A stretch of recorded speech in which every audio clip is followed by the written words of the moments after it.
The morning sky over New Haven burned with 3 suns. Children laughed in the streets while their parents hurried to work. Markets filled with the smell of fresh bread and alien spices from a dozen different worlds. 7 million humans had made this planet home, and they were proud of what they built. Sarah Chen stood at her kitchen window, watching her daughter Maya chase butterflies in the garden. The creatures here had 6 wings instead of 4, and they glowed at night. Maya loved them. She was 8 years old and had never seen Earth. New Haven was her home, her only home. "Mom, can we go to the spaceport today?" Maya called out. "I want to see the new ships from the Centauri system." Sarah smiled. "After school, baby. After school." She did not know these would be the last normal words they would ever speak. The alarm started 3 hours later. Sarah was at work at the Colony Hospital when every screen went red. The emergency broadcast system activated automatically. A calm artificial voice spoke. "Unidentified vessels detected in orbit. This is not a drill. Proceed to nearest shelter immediately." Sarah's blood turned cold. She grabbed her communication device and called home. The school would have automatic lockdown procedures, she told herself. Maya would be safe. The device rang once, twice, 3 times. "All circuits are busy. Please try again." Around her, the hospital erupted into controlled chaos. Doctors and nurses moved with practiced efficiency, preparing for casualties. But Sarah could see the fear in their eyes. They were on the edge of council space, far from any military protection. The nearest human fleet was 3 weeks away. The first explosion hit the northern continent. The shockwave traveled around the planet in seconds. Buildings swayed. Windows shattered. Sarah fell to her knees as the floor bucked beneath her. Then the bombardment began in earnest. The Kethrak Dominion did not announce themselves. They did not make demands. They simply attacked. Their ships hung in orbit like dark angels of death, and they rained fire on every city, every town, every settlement they could find. Sarah ran. She abandoned her post and ran through streets filled with screaming people and falling debris. She had to reach Maya. She had to reach her daughter. The school was only 10 blocks away. She could make it. She had to make it. The streets were chaos. People trampled each other trying to reach shelters. Vehicles crashed into buildings. A woman carrying a baby stumbled in front of Sarah, and Sarah caught her, helped her up. "This way," Sarah gasped. The school has deep shelters. But when they rounded the corner, Sarah's world ended. The school was gone. Where 3-story building had stood, there was only a burning crater. Sarah's legs gave out. She fell to the ground, unable to breathe, unable to think. The woman with the baby pulled at her arm, crying, begging her to move, but Sarah could not hear her anymore. Somewhere in the back of her mind, a small voice told her that Maya had not suffered. The blast would have been instant, but that thought brought no comfort. No comfort at all. The bombardment continued for 3 days. Those who survived the initial attack died in the fires that followed. The Kethrak used chemical weapons next, poisoning the atmosphere. People suffocated in their shelters, clawing at sealed doors, begging for air that would not come.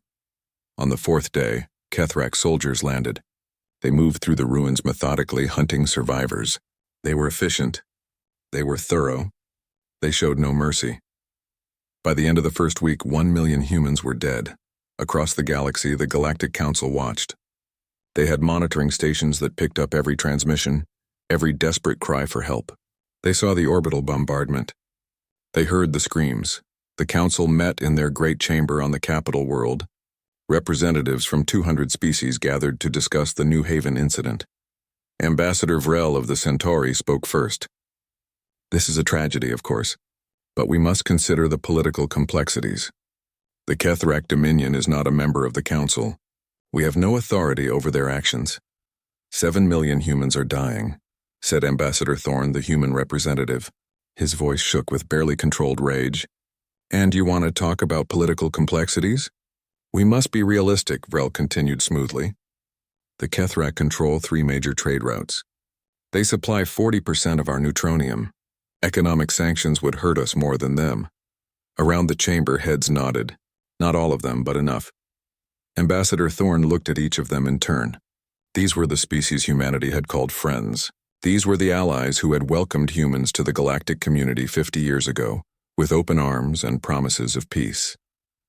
"Then humanity will remember this day," Thorne said quietly. We will remember who stood with us, and who did not. He walked out of the chamber. Behind him, the council continued their debate. In the end, they issued a statement of condemnation. They called the attack regrettable. They suggested that humans should have chosen a safer location for their colony. They did nothing. On New Haven, the killing continued. Week after week, the Kethrek were patient. They wanted to make sure every human was dead. They checked every building, every cave, every hiding place. Sarah Chen survived for 19 days. She hid in the basement of a collapsed hospital, living on rainwater and medical supplies. She saw the Kethrek soldiers pass by twice. She held her breath and prayed they would not find her. On the 19th day they did. She did not fight. She was too weak, too broken. As the Kethrek soldier raised his weapon, Sarah's last thought was of Maya, of her daughter's laugh, of butterfly wings glowing in the dark. The last human on New Haven died on day 21. A teenage boy who had hidden in the mountains. The Kethrek found him and shot him. They confirmed the kill, reported to their commanders, and left the planet. 7 million humans. Gone. Earth received the news through automated probes. The images came through in fragments. Burning cities, mass graves, the orbital footage showing the systematic destruction of every settlement. For 1 week, Earth mourned. Flags flew at half-mast. People wept in the streets. Memorials were built. 7 million names were read aloud in a ceremony that lasted 3 days and 3 nights. Then Earth went silent. All communication with other worlds stopped. Human ambassadors left their posts and returned home. Trade ships were recalled. The borders of human space closed. Every human colony sealed itself off from the rest of the galaxy. The Galactic Council sent messages. They received no reply. They sent ships. The ships were turned away at the border, politely but firmly. "What are they doing?" asked Ambassador Vrel. No one knew. The Sol system had gone dark. No transmissions came out. No ships entered or left. 6 months passed. The galaxy moved on. The Kethrek Dominion expanded into the territory New Haven had occupied. Some council members quietly suggested dividing up the rest of human space. The humans were probably finished as a spacefaring species, they said. Too weak to survive in a dangerous galaxy. They were wrong. In the Sol system, in the deep bunkers of Earth and Mars and the asteroid belt, humanity was working.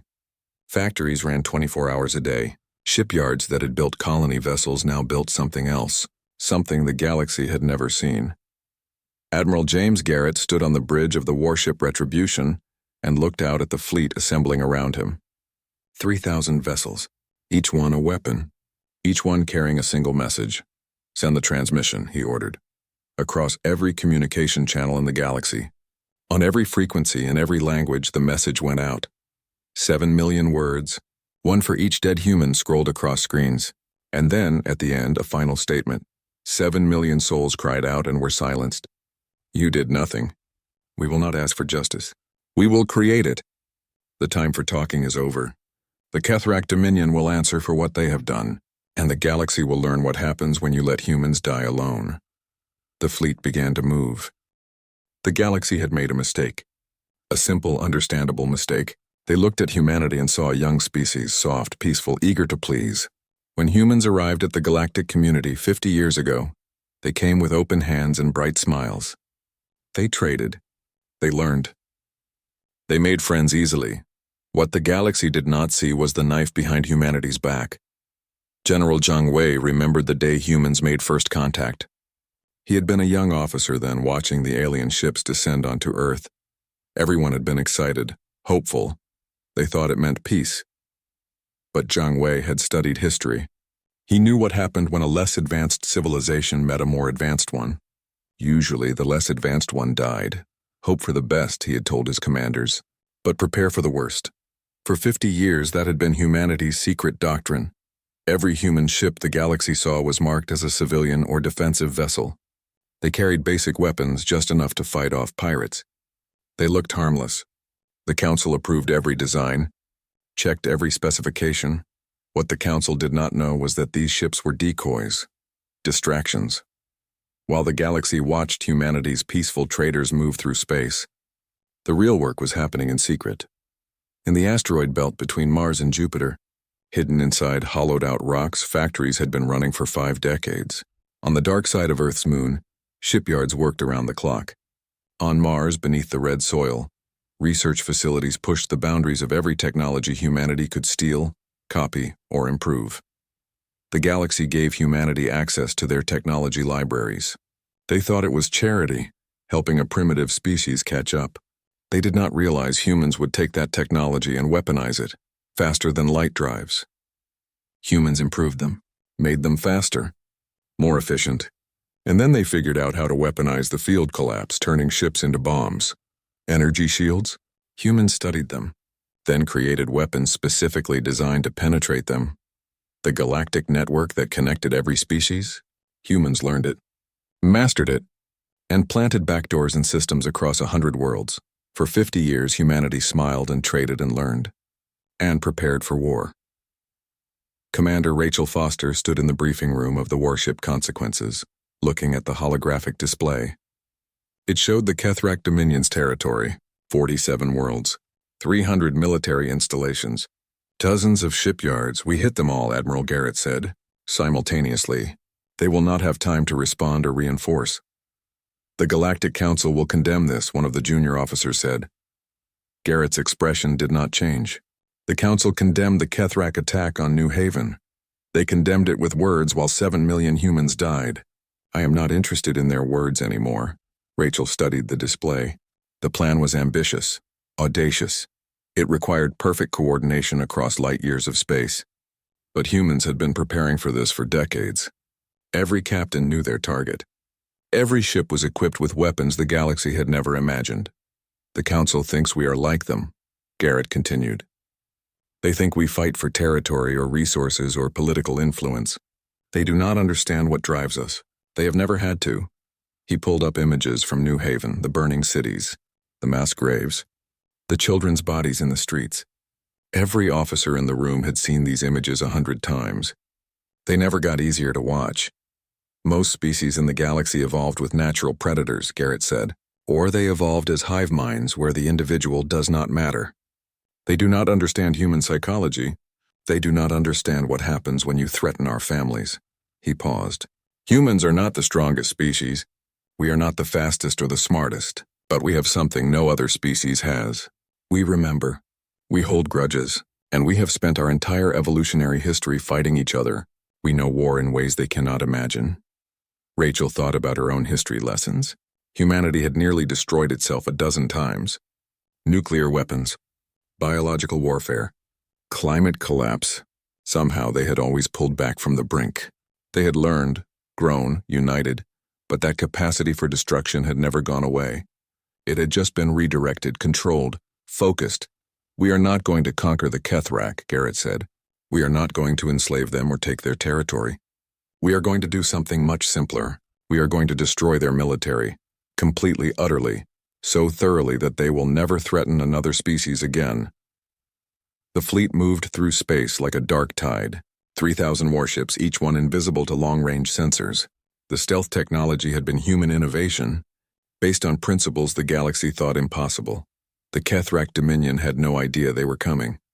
In the command center on Earth, President Maria Santos watched the fleet's progress. Around her, holographic displays showed real-time data from 1,000 different sources.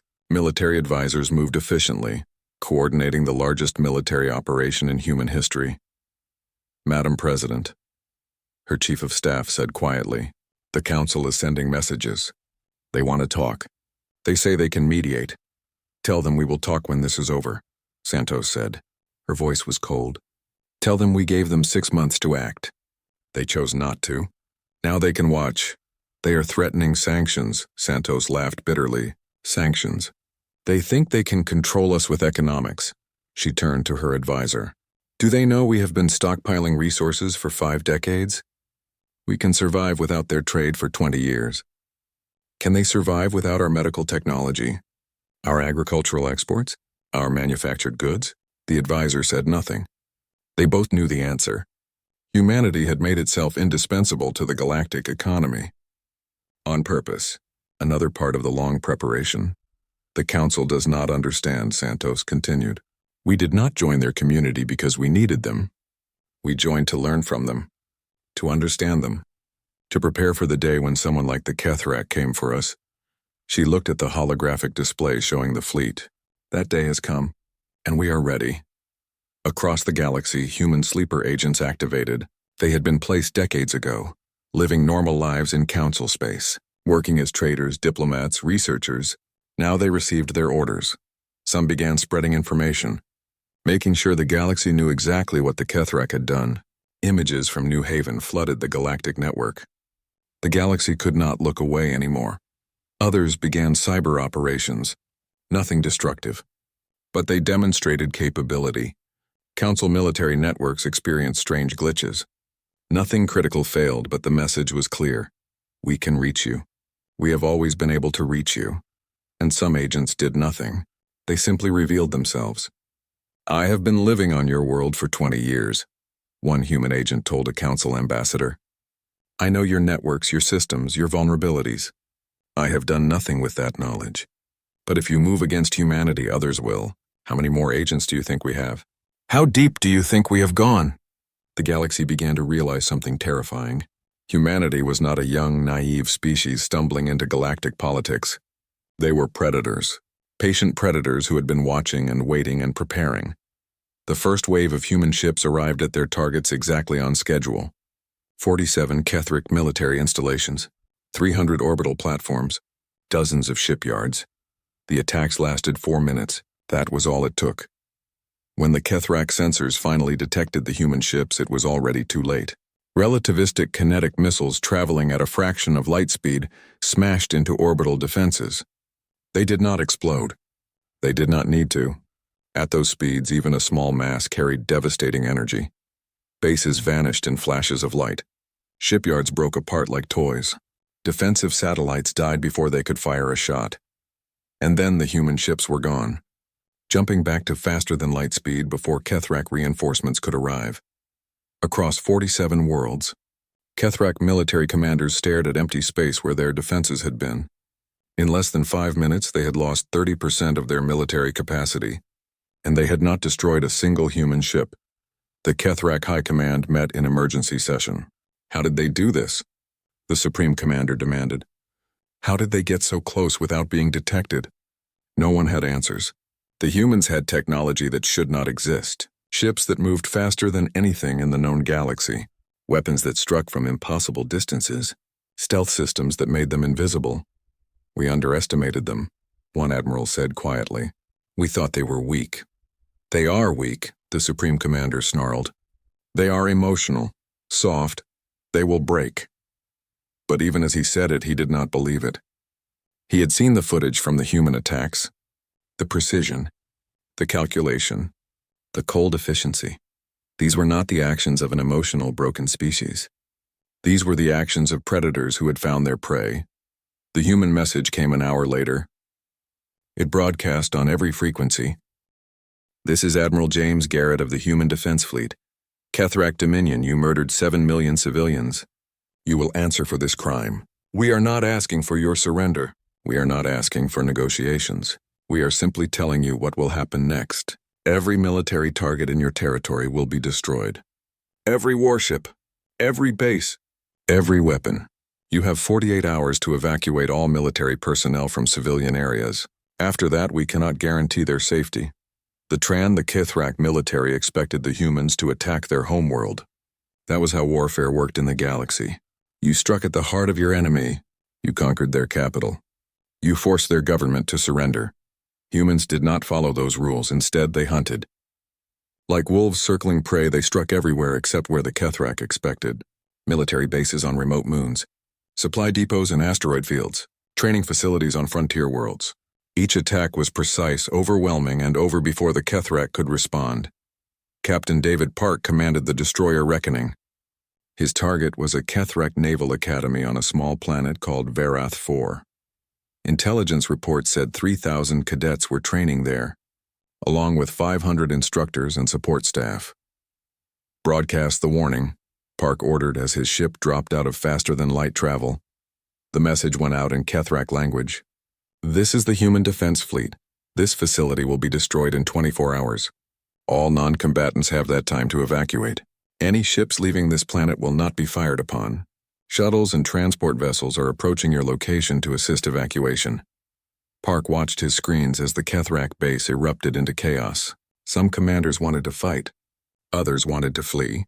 The argument played out over open channels that human intelligence easily intercepted. "They are giving us a full day," one Kethrak officer said. "Why? Why not just attack?" Park knew why.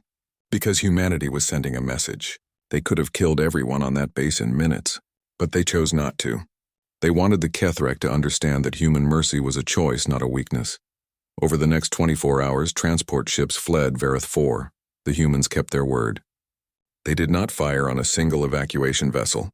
Some carried cadets barely old enough to fight. Others carried instructors who had trained Kethrak soldiers for decades. When the deadline expired, only a few hundred Kethrak remained on the base. Hardliners who refused to retreat, who believed humanity was bluffing. "Fire," Park said quietly. The orbital bombardment lasted 3 minutes. When it was over, the Naval Academy was gone. Every building, every weapons platform, every ship that had stayed behind, erased from existence. But 3,000 young Kethrak cadets were alive, sitting in refugee camps on nearby worlds, wondering why the humans had let them live. This pattern repeated across the Kethrak Dominion. 47 military targets in the first week, 70 more in the second. Each time the humans gave warning. Each time they allowed evacuation. Each time they destroyed everything that remained. Admiral Garrett watched the reports from his flagship. The Kethrak military was collapsing faster than predicted, not because of casualties but because of morale. Kethrak soldiers were deserting in huge numbers. They had seen what happened to bases that chose to fight, total annihilation. But they had also seen that humans allowed retreats. "It is psychological warfare," his tactical officer said. "We are giving them the option to live.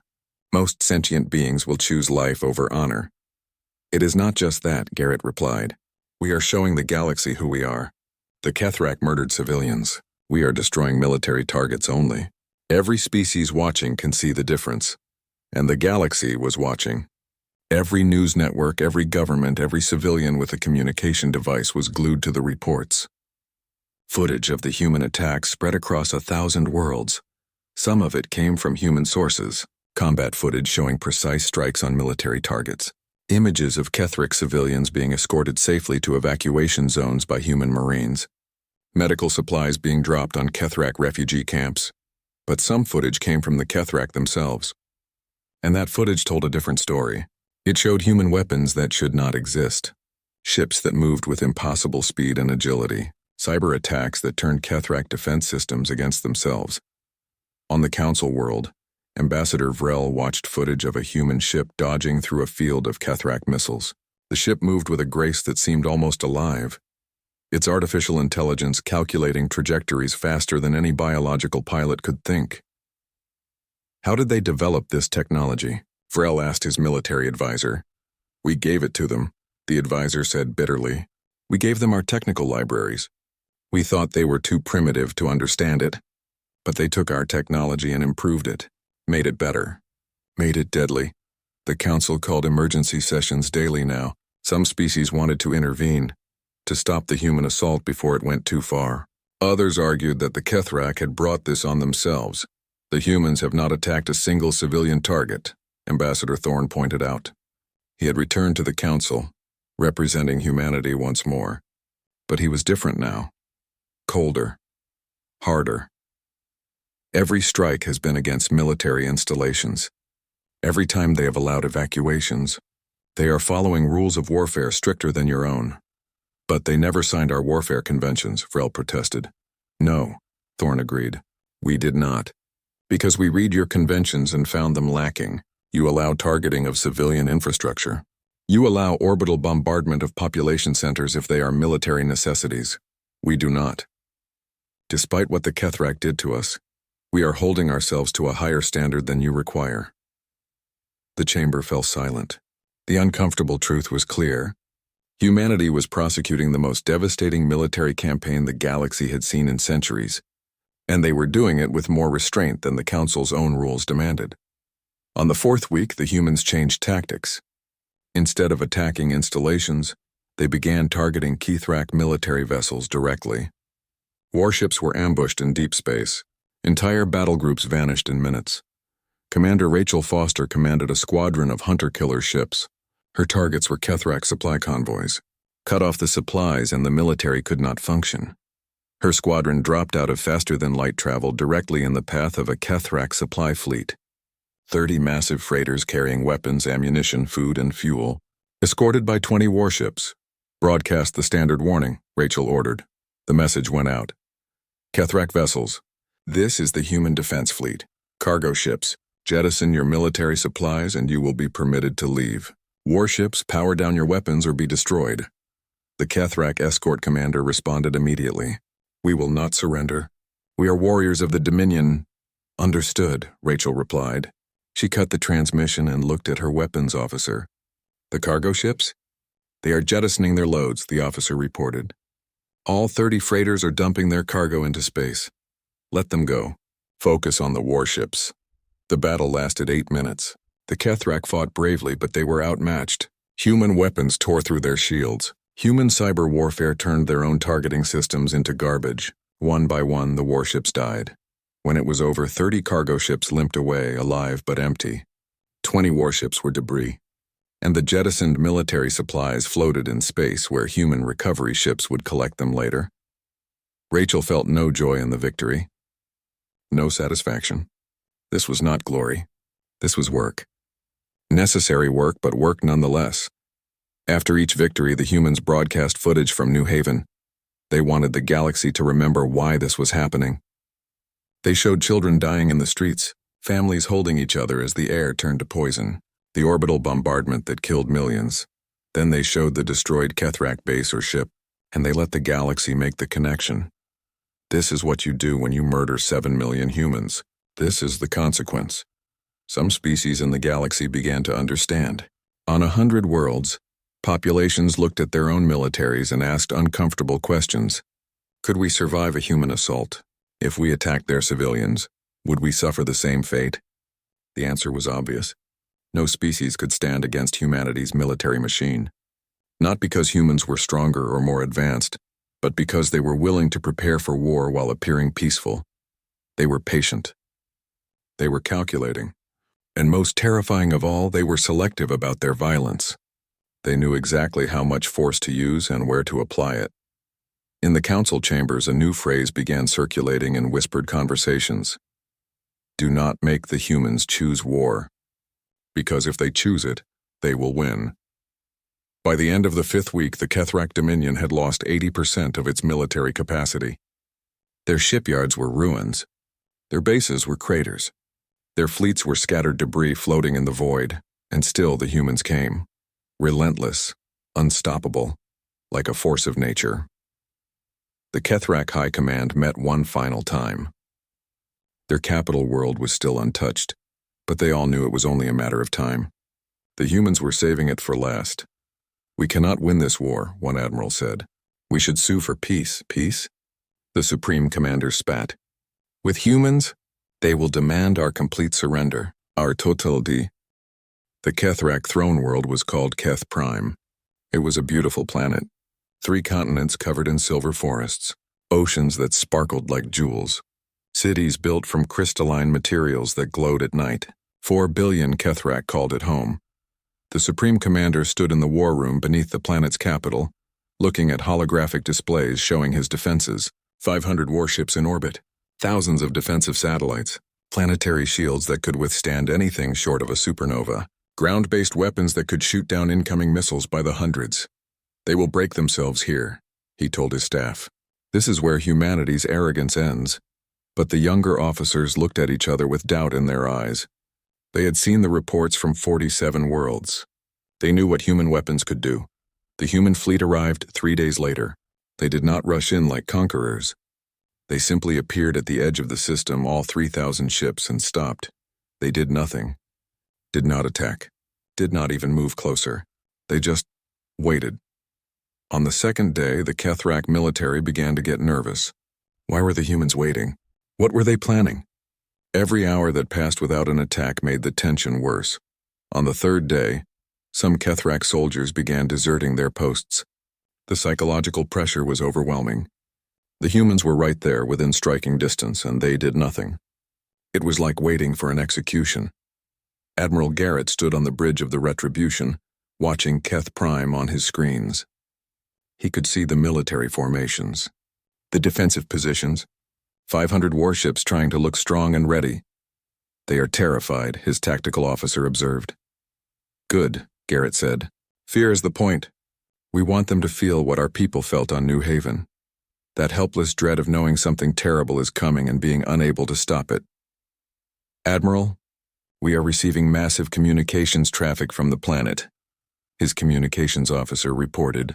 News broadcasts, civilian channels, even military frequencies. Everyone wants to know what we are waiting for. Let them wonder, Garrett replied. On the third day we broadcast. When the deadline came, Admiral Garrett recorded his message personally. He sat in his command chair wearing his full uniform and looked directly into the camera.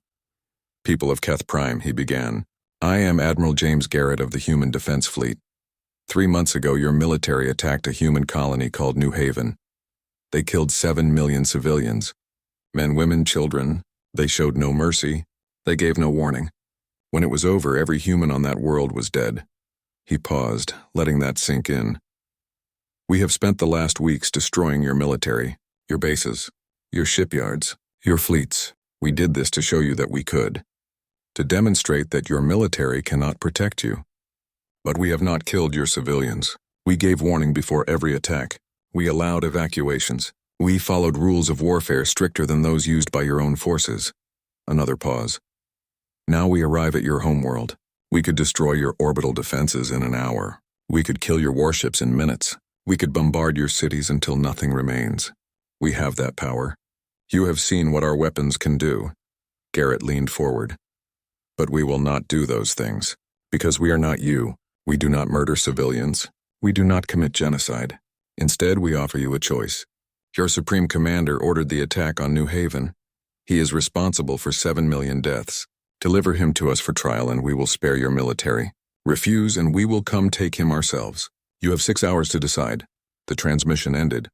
On Keth Prime, chaos erupted. In the streets, civilians protested, demanding that the Supreme Commander surrender himself.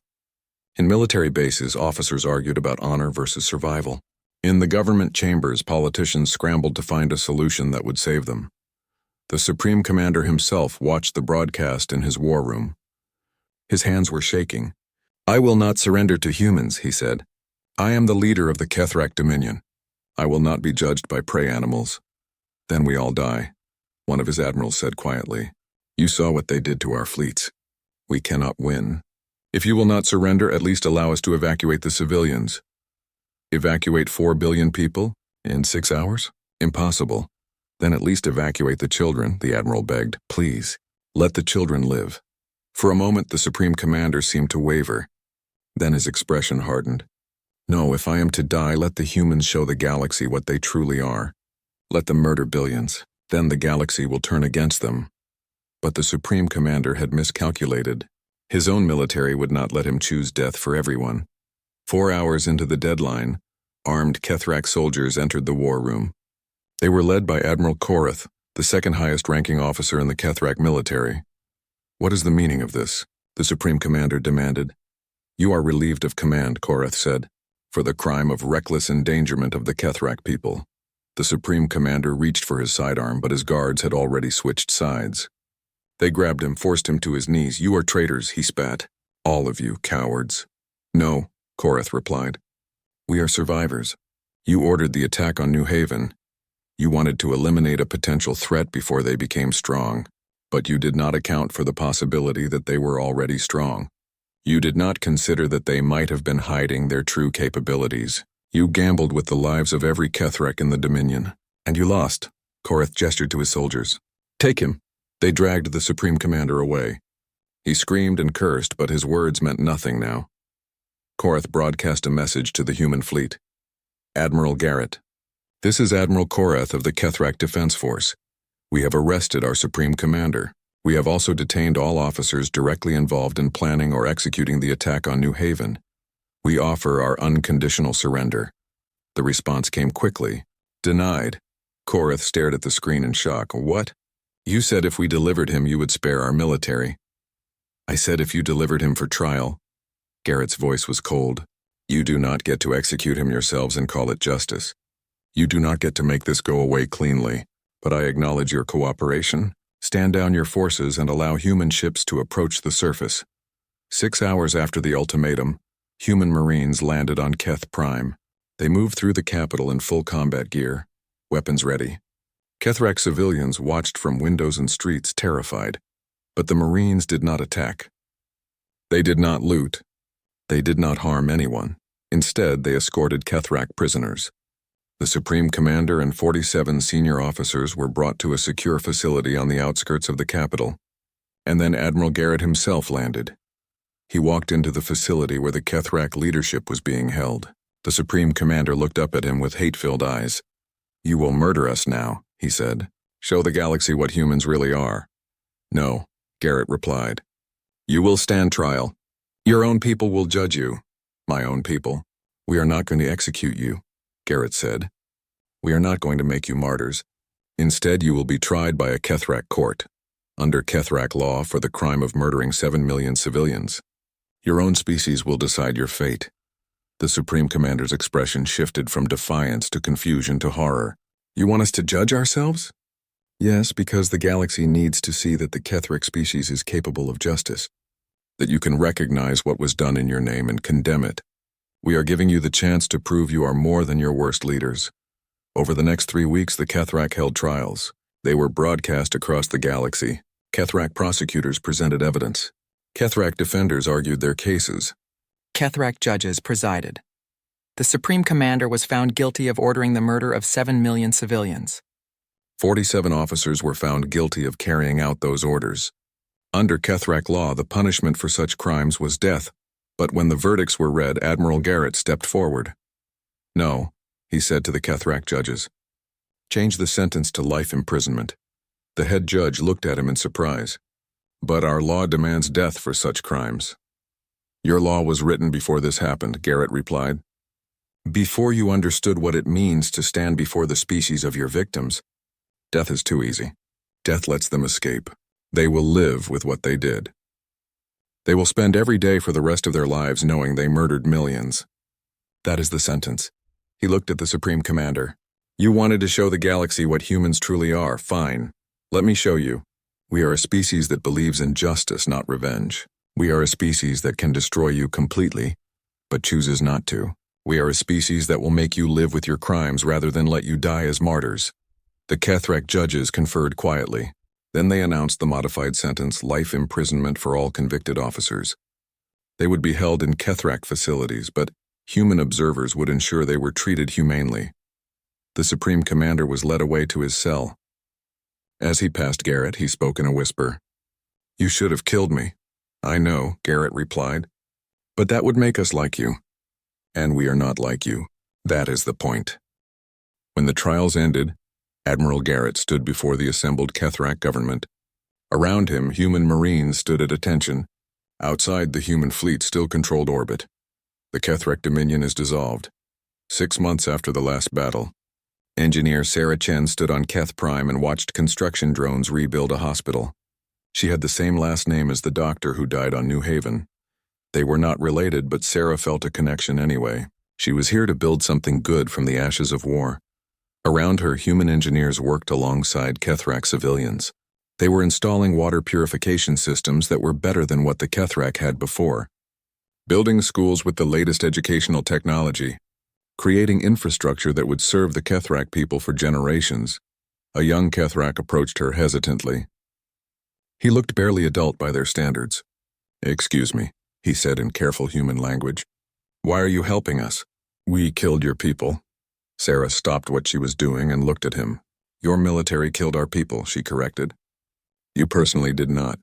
And even if you had been a soldier, the war is over. Now we build. But humans could have destroyed us, taken our world, made us slaves. We could have," Sarah agreed. "But that would not bring back the 7 million who died. It would just create more suffering, more hate, more war in the future." The young Kethrak was quiet for a moment. "I watched the trials," he said finally. "I saw the footage from New Haven, what they did to your colony. I'm ashamed that my species did that." "Good," Sarah said. Not the shame for what you did not do, but the understanding of what happened. That is how we make sure it never happens again. You remember. You teach your children. You build a society that would never choose that path. She smiled slightly. And we help. Because that is what humans do. We are very good at war, but we are better at building. Across the former Kethrak dominion, similar scenes played out. Human doctors treated Kethrak patients.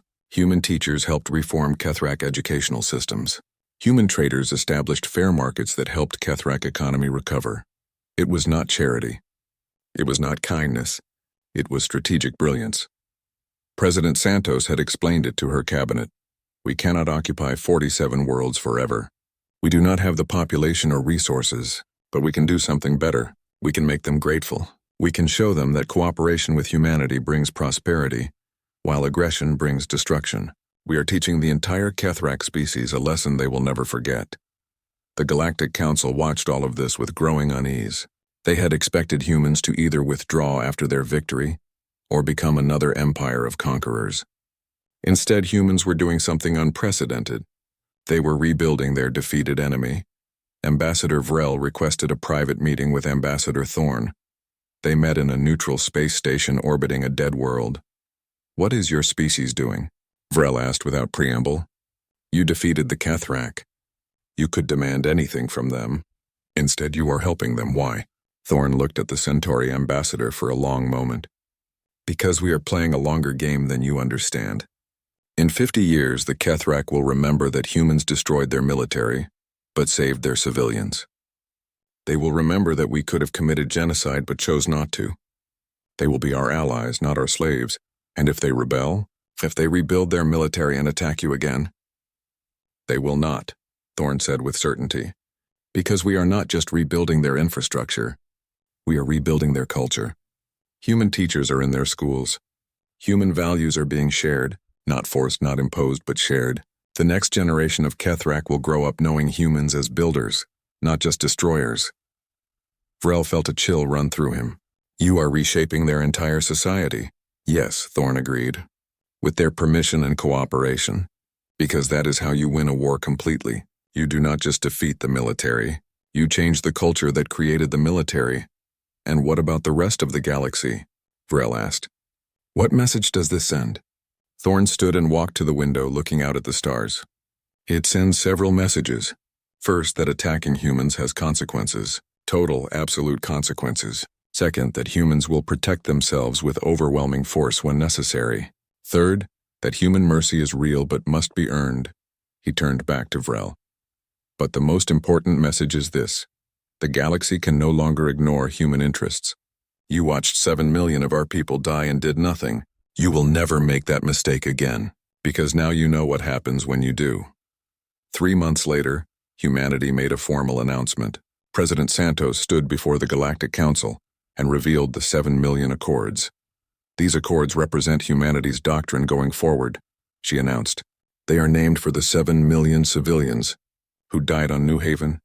They are our promise to them and to ourselves. She brought up the text on holographic displays throughout the chamber. First, any attack on human civilians will be met with total military annihilation of the aggressor's military capacity. We will not ask for permission. We will not negotiate. We will simply act. Murmurs ran through the chamber, some of approval, some of fear. Second, humanity will offer sanctuary to refugees from any conflict, regardless of species or circumstances. Our worlds will always have space for those fleeing war or persecution. Third, human aid workers will deploy to disaster zones anywhere in the galaxy. Natural disasters, pandemics, famines, we will help any species that asks. Fourth, human trade will remain open to all peaceful species. We believe in free exchange of goods and ideas. Finally, humanity will defend not just ourselves but any species targeted for genocide. We will not watch as another civilization suffers what New Haven suffered. This is our promise. This is our commitment. The chamber fell silent. It was a radical proposition. Humanity was declaring itself the protector of the weak, the defender of the helpless. They were making themselves the galaxy's shield. You cannot protect everyone, Ambassador Vrel said. You do not have the resources. We have been preparing for 50 years, Santos replied. We have the resources. We have the technology. We have the will. The question is whether the galaxy will work with us or against us. She looked around the chamber. We are not asking to join your council. We are not asking for your approval. We are simply telling you what humanity will do. You can choose to be our partners in this, or you can stay out of our way. But you will not stop us. 1 year after New Haven's destruction, Admiral Garrett returned to the colony world. It had been declared a memorial site. No one would ever live there again. The ruins were preserved exactly as the Kethrak had left them. He walked through the empty streets with a small group of survivors' families. They had come to see where their loved ones died, to say goodbye properly. They stopped at the central plaza where a memorial had been built. 7 million names were etched into black stone. The monument stretched for miles, every name of every person who died. Above it, a single sentence in a dozen languages. They were not forgotten. They were avenged. They will be honored forever. Garrett stood before the wall and found the name he was looking for. Sarah Chen, the doctor who had tried to reach her daughter. Both their names were there, together. I kept my promise, he said quietly. The Kethrak answered for what they did. Their military is destroyed. Their people know what happened here. The galaxy will never forget. Around him, families laid flowers. Some cried. Some stood in silence. A woman placed a hand on the wall and spoke her husband's name. A man stood before his child's name and sang a soft song. Garrett felt the weight of command lift slightly. The mission was complete. New Haven was avenged. The Kethrak had been brought to justice. And humanity had shown the galaxy what they were capable of, but he took no joy in it. 7 million people were still dead. Children would never grow up. Families were destroyed. Love was lost. No amount of victory could change that. Admiral, one of his officers approached. The memorial ceremony is about to begin. Garrett nodded and made his way to the platform where President Santos waited. Thousands of people had gathered, both human and alien. Many species from the council had sent representatives. Even some Kethrak had come wearing symbols of mourning. Santos spoke first. Her voice carried across the silent crowd. 1 year ago, this world died. 7 million souls were extinguished by violence and hate. The galaxy watched and did nothing. So humanity acted alone. We brought justice to those who committed this crime. We destroyed their capacity to harm others, and then we showed mercy to their civilians because we are not them. She paused, letting her words sink in. Today we remember those who died. We honor their memory. But we also make a promise. New Haven will not be the last massacre in galactic history. Evil will arise again. Violence will threaten innocence. And when it does, humanity will stand against it. We will be the shield for those who cannot protect themselves. We will be the sword that strikes down those who prey on the weak. This is our promise to the 7 million. This is our promise to the galaxy. The crowd was silent. Then slowly people began to applaud, not in celebration but in acknowledgement, in solidarity. Garrett watched the crowd and saw something remarkable. Humans standing beside Kethrak, former enemies united in grief and purpose. Spec,